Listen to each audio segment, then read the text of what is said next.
آقای سوزی دیگه؟ نه با سوزی میگو؟ آب شما جور خونده چی؟ همه هوا گرم کرد.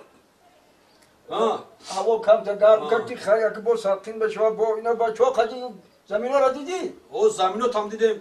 زمینو خوشو بوده. کیش کردیم من مثلا گندمو تام گرفتیم باشه. کوردیم و بهترین کو بابای علی یا دوک نخم و خیزم کار داره سروسی میه؟ میریم کار داریم زمین ده اونجا بریم نه؟ خیلی خداوند آرزوهای نبتون عملی بودن روی سفید نصیبتون الله اکبر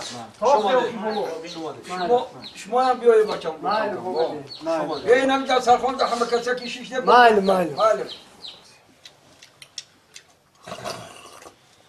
جونا خون یک خیلی گفتی یک گپ دارم چی بود؟ چی گپ بود؟ الابای؟ همون رحمتی پدرم چی گفت مسافر؟ وصیت کرده بود که بعد همین سری ما همین دو درک تا سرش دو سر کرد. اکی دودار تا گفتی او؟ دودار ما یو. با این خیر رنگ خیلی بچه خوب هسته یا خیلی بد نداشته؟ نه یکم خیلی بد نداره. همش فلوش سوزه.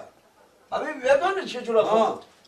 اون اول که خمرم سر دستر خون کیش دیدم از دیگه من احمد دادم همین بچه خیلی باش که میخویا بابا من همه وقت زیواشکه نمیخویم این عادت نیست من برای بوی سیگارت گیره گفتم میخویم گاه این سیگارت هم میکشیده کو؟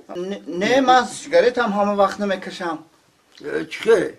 همین که عرق نوشیدم بس سیگارت میکشم عرق نوشی باز بچه این عرق میخوردن سیگارت میکشیده؟ نه همون نه من عرق هم همه وقت نمیخورم بابا و عرق خوری هم کاری خوب نیست من بکار که میمونم زیغ میشم و بکاری رو با نوشم عرق می نوشم